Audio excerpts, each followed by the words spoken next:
Bismillahirrahmanirrahim. Assalamualaikum warahmatullahi wabarakatuh. Alhamdulillah wa syukurillah la ni'amillah. Anak-anakku sekalian, pada kesempatan kali ini kita memasuki pelajaran sejarah kebudayaan Islam yang sudah sampai di pelajaran keempat. Sebelum kita memasuki pelajaran ini, hendaknya kita terlebih dahulu membaca doa agar diberikan kesehatan, sehat walafiat dan ilmu yang bermanfaat dunia dan akhirat. Ala hadiniyah wa la kulli niyatin shalihah wa ila hadratin nabi Muhammadin sallallahu alaihi wasallam. Al-Fatihah. A'udzu billahi minasyaitonir rajim. Bismillahirrahmanirrahim. Alhamdulillahirabbil alamin arrahmanir rahim maliki yaumiddin. Iyyaka na'budu wa iyyaka nasta'in ihdinas siratal mustaqim siratal ladzina an'amta 'alaihim ghairil maghdubi 'alaihim waladdallin. Amin. Anak-anakku sekalian, pada kesempatan kali ini mari buka bukunya halaman 67, yaitu Aku Rindu Padamu, Rasulullah sallallahu alaihi wasallam. Seorang dengan kerinduan pasti apa-apa yang dia inginkan agar dia bertemu seseorang tersebut pasti ia laksanakan. Terutama kalau ingin bertemu Rasulullah sallallahu alaihi wasallam, usahakan banyak-banyak baca selawat kepada Nabi Muhammad SAW. Agar kelak bertemu Nabi di dalam mimpi atau yaqadzatan, yaitu tanpa ada mimpi tapi dengan hadir, ada datang Rasulullah SAW. Bisa semua itu bisa. Yang pertama yaitu mari kita belajar. Yang A, peristiwa menjelang akhir hayat Rasulullah SAW. Rasulullah SAW sangat mencintai umatnya. Rasulullah senantiasa memikirkan keadaan dan nasib umatnya. Bahkan pada saat menjelang akhir hayat pun Rasulullah masih mengingat dan menanyakan keadaan umatnya. Jadi pada akhir hayatnya, pada suatu waktu itu Rasulullah SAW di pangkuan Sayyidah Aisyah radhiyallahu anha, ketika itu beliau memikirkan umatnya, umatku. Coba bayangkan, kita ingat Rasulullah gak? Kita ingat Nabi gak?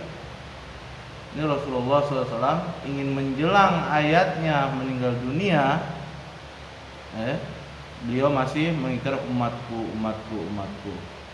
Sampai-sampai apa? Ketika ditarik ruh beliau merasakan sakitnya, sehingga beliau bilang, wahai malaikat Israel penyebut nyawa, wahai malaikat Israel, sakit inikah nanti umatku akan dicabut nyawanya? Akhirnya iya. Akhirnya apa? Separuh sakitnya pencabutan nyawa umatku kasih ke aku. Subhanallah. Saking cintanya Rasulullah kepada umatnya. Coba bayangkan kita sendiri gimana cinta kita kepada Rasulullah. Sudahkah dilakukan? Ada pengorbanankah? Jangan asal ngomong doang cinta kepada Rasulullah, tapi sunnah-sunnahnya tidak dijalankan, ajarannya malah tidak dilaksanakan. Seperti halnya apa? Minum berdiri, makan berdiri, minum tangan kiri, makan tangan kiri. Enggak boleh, itu enggak boleh. Ajaran Rasulullah harus kita laksanakan. Kalau emang kita cinta kepada Rasulullah, kita laksanakan. Ada peristiwa apa menjelang akhir hayat Rasulullah? Yang pertama yaitu Rasulullah menunaikan haji wada. Setelah terjadinya peristiwa Fathul Mekah, kaum muslimin semakin bertambah banyak dan kuat. Islam semakin meluas ke seluruh jazirah Arab. Semua suku yang ada di jazirah Arab telah menerima agama Islam. Pada saat itu Rasulullah menyampaikan niatnya untuk melaksanakan ibadah haji. Mendengar niat Rasulullah tersebut, banyak kaum muslimin yang ingin bergabung dengan beliau pada tanggal 25 Zulqa'dah 10 Hijriah. Rasulullah SAW bersama lebih dari 90.000 orang kaum muslimin berangkat menuju Mekah untuk menunaikan ibadah haji. Ketika dalam perjalanan kaum muslimin semakin bertambah. Menurut riwayat jumlah mereka hingga mencapai 124.000 orang. Ada yang berjalan kaki dan ada pula yang mengandari unta. Ibadah haji Rasulullah itu adalah ibadah haji yang terakhir, sehingga ibadah haji ini dinamakan haji wada atau haji perpisahan, yaitu perpisahan Rasulullah dengan para sahabat dan umatnya yang sangat beliau cintai. Nah, ini adalah haji wada. Jadinya haji wada, ya, banyak sekali kaum muslimin yang ikut, ya, sampai-sampai dijelaskan ada 124.000 orang ikut. Nah, disinilah haji terakhir Rasulullah Sallallahu Alaihi Wasallam, ya. Sehingga Rasulullah setelah itu mengatakan qad akmaltu lakum dinakum, ya, telah aku sempurnakan agama kalian, ya. Itu perpisahan haji wada, ya. Di situ sedih sampai-sampai Sayyidina Umar tidak terima, ya. Sampai-sampai Sayyidina Umar tidak terima bahwasanya jika ada seorang yang mengatakan Nabi Muhammad sudah meninggal, maka aku akan potong lehernya. Saking marahnya, ya. Saking cintanya kepada Rasulullah, ya.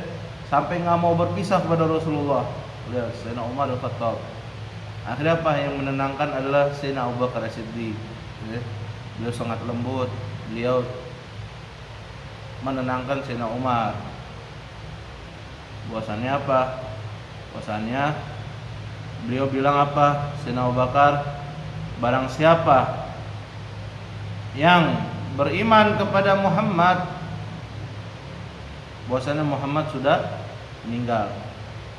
Dan barang siapa yang beriman kepada Allah, Tuhan semesta alam, Allah tidak akan meninggal, baqi, kekal abadi, ya. Nah, jadi disitulah, ya, disitulah bahwasannya Sayyidina Abu Bakar menenangkan kaum muslimin semua, ya.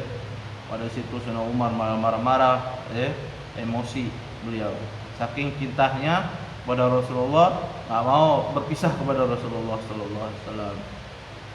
Yang kedua adalah khutbah haji wada dan wahyu terakhir. Pada pelaksanaan haji wada, Rasulullah menyampaikan khutbah kepada para jamaah haji yang ikut bersama Rasulullah. Ribuan kaum muslimin mendengarkannya dengan khidmat. Amatilah teks khutbah Rasulullah. Hai manusia, dengarkanlah apa yang akan kukatakan.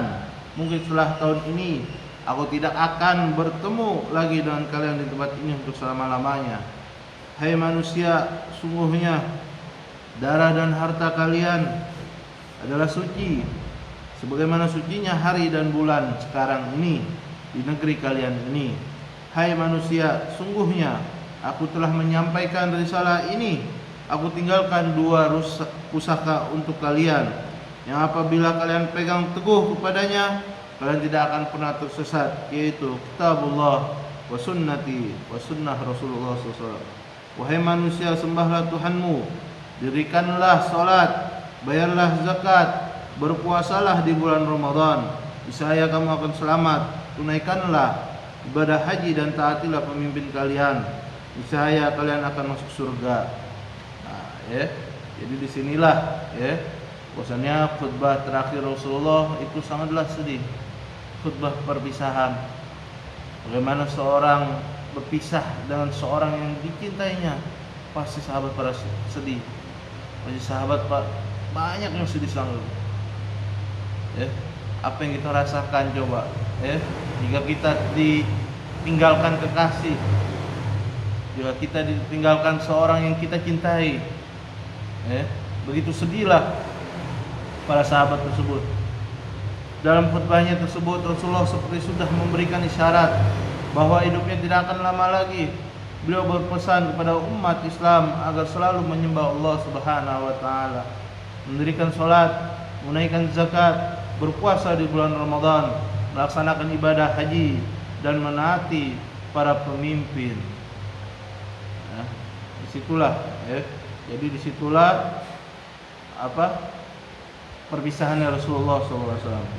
Pada bagian khutbah yang lain, Rasulullah juga berpesan kepada kaum muslimin agar bersikap sebagai berikut. Yang pertama yaitu tidak berlaku kasar terhadap perempuan, tidak menuntut balas terhadap kejaman zaman jahiliyah, tidak mengambil keuntungan dari uang yang dipinjamkan, tidak murtad, tidak mengambil harta orang Islam dengan tidak benar. Jadi beliau berpesan agar apa? Agar jangan berlaku kasar terhadap perempuan. Tidak boleh berlaku kasar terhadap perempuan, karena pada zaman jahiliyah tersebut, pada zaman jahiliyah sebelum Rasulullah diutus, jika punya anak perempuan dikubur hidup-hidup. Makanya berlaku kasar terhadap perempuan nggak boleh, tidak menuntut balas terhadap kejaman zaman jahiliyah. Pada zaman jahiliyah kan kaum muslimin diusir, dibunuh. Disitulah makanya nggak boleh ada menuntut balas, ada dendam, dan nggak mengambil keuntungan dari uang yang dipinjamkan. Riba ya hukumnya, kita kasih pinjam orang uang, tapi balikinnya dengan berupa kelebihan. Tak boleh, itu hukumnya riba. Tidak murtad, naudzubillah min dzalik. Murtad itu mensekutukan Allah. Tidak mengambil harta orang Islam dengan tidak benar, nggak boleh. Harta orang Islam, apapun harta orang Islam, seperti halnya misal sendal, tas, buku, pulpen, itu adalah harta orang Islam.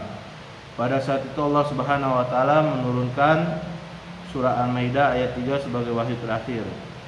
Al-yauma akmaltu lakum dinakum wa atmamtu 'alaikum ni'mati wa raditu lakumul Islam madina. Pada saat itu Allah Subhanahu wa taala menurunkan ayat yang berbunyi, yang artinya adalah, pada hari ini telah aku sempurnakan agamamu untukmu, dan telah aku cukupkan nikmatmu bagimu, dan telah aku ridhoi Islam sebagai agamamu. Misalnya terakhir ayat yang turun adalah surah Al-Maidah ayat 3. Bagaimana reaksi umat Islam ketika turun wahyu terakhir itu? Ketika mendengar ayat tersebut, banyak orang yang bergembira, tetapi ada di antara mereka yang justru menangis sedih, termasuk Sayyidina Abu Bakar Siddiq. Jadi Sayyidina Abu Bakar nangis. Kenapa? Karena tahu akan berpisah kepada Rasulullah SAW. Ketika para sahabat bertanya mengapa beliau menangis, bahwa beliau menjawab bahwa ayat itu adalah wahyu terakhir, sebagai bertanda bahwa Rasulullah telah selesai tugasnya dan beliau akan kembali kepada Allah Subhanahu wa taala. Hal ini berarti bahwa kaum muslimin akan kehilangan Rasulullah untuk selama-lamanya. Selesai berkhutbah, Rasulullah meminta Bilal bin Rabah untuk mengumandangkan azan dan iqamah. Rasulullah pun menjadi imam salat zuhur. Itulah jadi perpisahan ayat yang terakhir adalah surat Al-Maidah ayat 3. Di situ ada yang bergembira dan di situ ada yang sedih. Yang sedih termasuk Sayyidina Abu Bakar Siddiq, karena beliau sangat mengetahui apa maksud ayat tersebut. Kalau udah agama disempurnakan, udah selesai tugas Rasulullah, dan Rasulullah akan meninggalkan kita. Itu beliau saking beliau cinta kepada Rasulullah, sampai beliau sahabat terdekat, sampai di nas Al-Quran ada, sampai di nas Al-Quran ada buat beliau Sayyidina Abu Bakar Siddiq, saking dekatnya dan paham makna ayat terakhir tersebut, maksud ayat tersebut, apa yang akan terjadi nanti bahwa Rasulullah akan meninggalkan umat Islam. Yang ketiga adalah Rasulullah sakit. Sepulang Rasulullah dari Haji Wada, kesehatan beliau berangsur-angsur menurun. Pada akhir bulan Safar tahun 11 Hijriah, beliau menghadiri pemakaman seorang muslim di Baqi. Baqi itu nama sebuah pemakaman orang muslim di Madinah, ya. Baqi, ya. Itu di Baqi adalah di Madinah adalah Baqi pemakaman. Adapun di Mekah adalah Ma'la, ya. Di Mekah namanya Ma'la, nama pemakaman. Kalau di Madinah namanya Baqi. Dalam perjalanan pulang, beliau merasa sakit kepala dan demam. Sakit beliau berlangsung selama 13 hari. Meskipun demikian, beliau tetap melakukan tugas dan kewajiban sehari-hari seperti biasa. Beliau juga tetap melaksanakan sholat berjamaah di masjid. Sakit beliau semakin parah. Tanda-tanda datangnya maut sudah tampak. Sayyidah Aisyah menyandarkan tubuh Rasulullah di pangkuannya. Sementara itu tubuh Rasulullah semakin lemah. Pada saat itu beliau memasukkan tangannya pada bejana berisi air yang ada di hadapannya dan mengusapkan ke wajahnya seraya berkata, La ilaha illallah, tidak ada Tuhan selain Allah. Sungguhnya kematian itu ada sekarat. Pada hari Senin, ketika Sayyidina Abu Bakar dan para jamaah masuki sholat subuh, Rasulullah meminta menyekat kamarnya dengan masjid dibuka. Beliau memperhatikan kaum muslimin akan melaksanakan sholat subuh. Kemudian beliau tersenyum. Kaum muslimin sangat bergembira melihat kejadian itu. Sayyidina Abu Bakar pun hendak mundur ke shaf makmum karena menyangka Rasulullah hendak keluar untuk sholat berjamaah. Namun beliau memberi isyarat agar mereka melanjutkan sholat. Setelah itu Rasulullah meminta agar penyekat itu ditutup kembali. Pada detik terakhir menjelang wafat, Rasulullah mengangkat kedua tangannya seraya berdoa, Ya Allah, ampunilah aku, rahmatilah aku, dan pertemukanlah aku dengan kasih yang maha tinggi. Kalimat itu diulanginya hingga 3 kali. Setelah mengulang kalimat itu, Rasulullah menghembuskan napasnya yang terakhir dan kembali kepada Zat yang maha tinggi, yaitu Allah Subhanahu wa ta'ala. Jadi pada saat itu menjelang sholat subuh, Sayyidina Abu Bakar yang menggantikan menjadi imam. Bahwasanya sudah tanda bahwasanya ketika selesai Rasulullah wafat dipimpin oleh Sayyidina Abu Bakar Siddiq radhiyallahu anhu. Disitulah sangat sedih kaum muslimin ketinggalan orang yang ditinggali orang yang sangat-sangat dicintai, ya, yaitu Rasulullah SAW, Nabi kita Muhammad bin Abdullah Sallallahu Alaihi Wasallam. Akhir ayat Rasulullah wafat pada waktu duha hari Senin tanggal 12 Rabiul Awal tahun 11 Hijriah dalam usia 63 tahun. Beliau telah melaksanakan tugas kerasulannya dan menyebarkan agama Islam selama 23 tahun, yaitu 13 tahun di Mekah dan 10 tahun di Madinah. Beliau wafat setelah agama Islam tersebar di seluruh jazirah Arab. Beliau juga telah meletakkan fondasi pemerintahan Islam yang kelak akan diteruskan oleh para sahabatnya peninggalan beliau. Yang pertama, reaksi para sahabat. Berita wafatnya Rasulullah telah tersebar sehingga seluruh umat Islam di penjuru Madinah berduka. Para sahabat sangat terkejut dan banyak di antara yang tidak percaya kalau Rasulullah wafat. Kaum Ansar dan Muhajirin yang saling bertanya akan kebenaran wafatnya Rasulullah. Keadaan terasa sangat buruk dan suram. Seorang sahabat yang bernama Sayyidina Anas berkata tentang keadaan saat itu, aku pernah melihat hari yang sangat baik dan bercahaya, yaitu ketika Rasulullah sedang sakit. Beliau datang ke tempat kami ketika kami akan sholat, dan aku tidak pernah melihat hari yang paling buruk dan suram dari ketika Rasulullah SAW wafat. Jadi situlah reaksi para sahabat. Banyak-banyak yang sedih, banyak-banyak yang menangis. Karena kenapa? Karena mereka ditinggal oleh seseorang yang dicintainya. Terutama lihat sikap Sayyidina Umar bin Khattab. Berita tentang wafatnya Rasulullah telah membuat Sayyidina Umar bin Khattab hilang kesadaran. Dia berdiri seraya berkata, orang-orang munafik mengatakan bahwa Rasulullah telah wafat.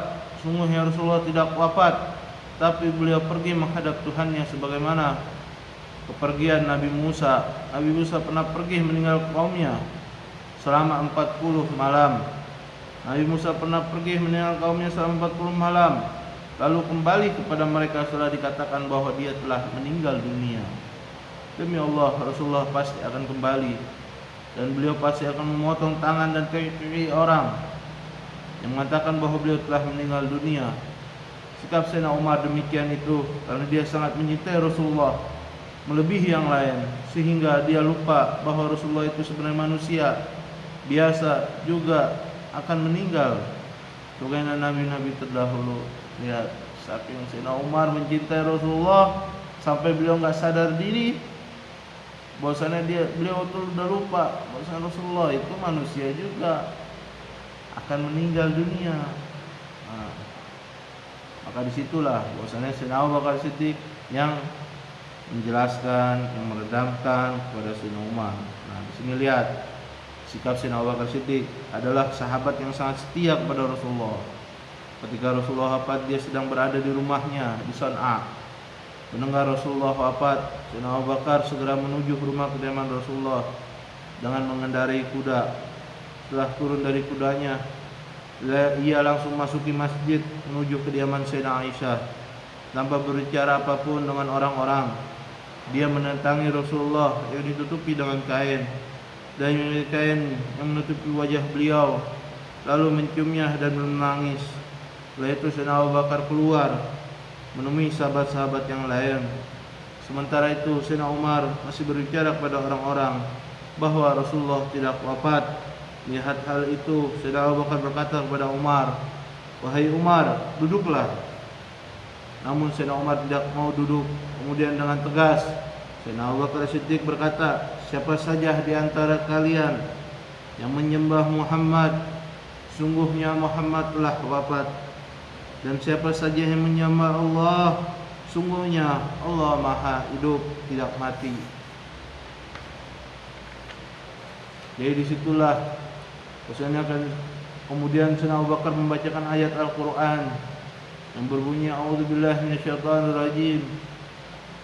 Wa ma Muhammadun illa rasul qad khalat min qablihi rusul. Afa immata aw qutila inqalabtum ala aqabikum. Man yanqalib ala aqibaihi fala yadurrullaha syai'a. Wa sayajzillahu syakirin." Yang artinya Muhammad itu tidak lain hanyalah seorang rasul. Sungguh telah berlalu sebelumnya beberapa orang rasul. Apakah kita jika dia wafat atau dibunuh maka berbalik ke belakang menjadi murtad? Naudzubillah min dzalik. Siapa saja berbalik ke belakang maka dia tidak dapat mendatangkan mudarat kepada Allah sedikit pun, dan Allah akan memberi balasan kepada orang-orang yang bersyukur.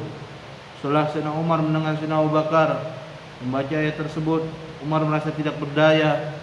Kedua kaki yang lemas sehingga dia duduk ke tanah. Ketika itulah Sayyidina Umar menyadari bahwa Rasulullah telah meninggal dunia. Yang kedua adalah mengurus dan mengubur jenazah Rasulullah SAW. Sebelum jenazah Rasulullah diurus, timbul perdebatan antara kaum Muhajirin dan Ansar di Saqifah Bani Saidah tentang persoalan siapa yang akan menjadi pemimpin sepeninggal Rasulullah. Namun akhirnya Mereka sepakat untuk mengangkat Sayyidina Abu Bakar sebagai khalifah, pemimpin umat Islam setelah Rasulullah wafat. Hal ini terjadi sampai menjelang malam, yaitu malam Selasa. Pada Selasa pagi mereka baru mengurus jenazah Rasulullah, yaitu dimandikan, disolatkan, dikuburkan. Orang-orang yang memandikan beliau adalah Sayyidina Abbas,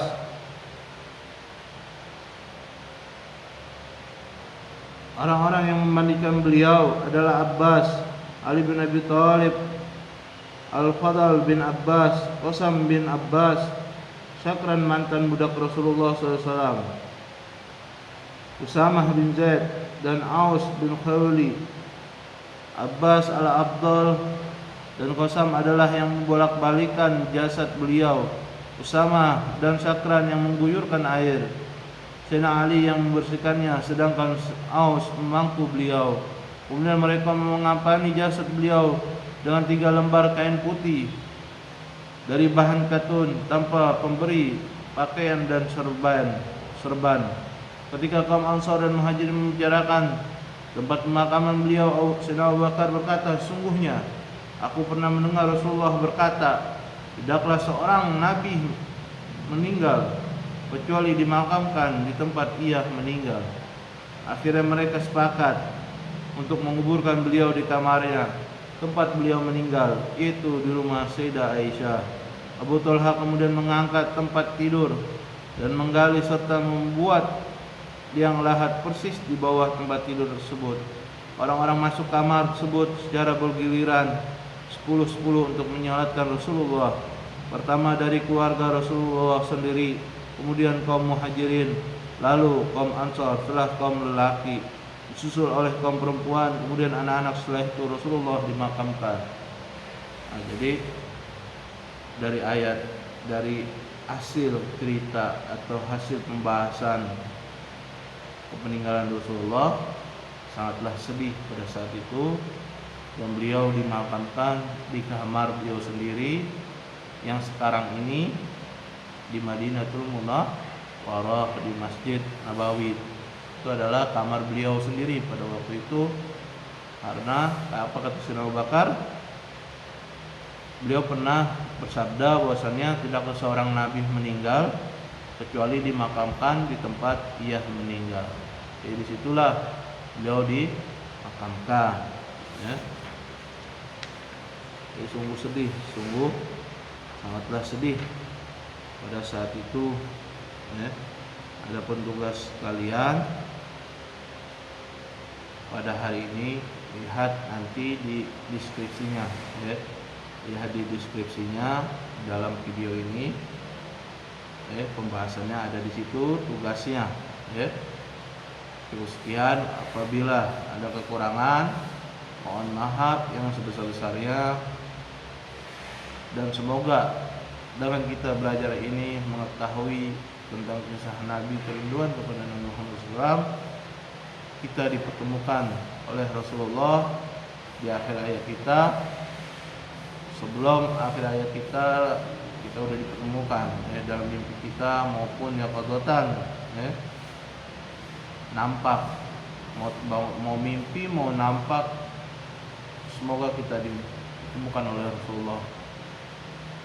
Karena seorang jika bermimpi Rasulullah, itu pasti Rasulullah. Nggak mungkin setan, nggak mungkin orang lain, kecuali mimpi-mimpi yang lain itu bisa setan yang menyerupai. Tapi jika itu mimpi Rasulullah, itu pasti Rasulullah, ya. Jadi cukup sekian dari saya. Wassalamualaikum warahmatullahi wabarakatuh.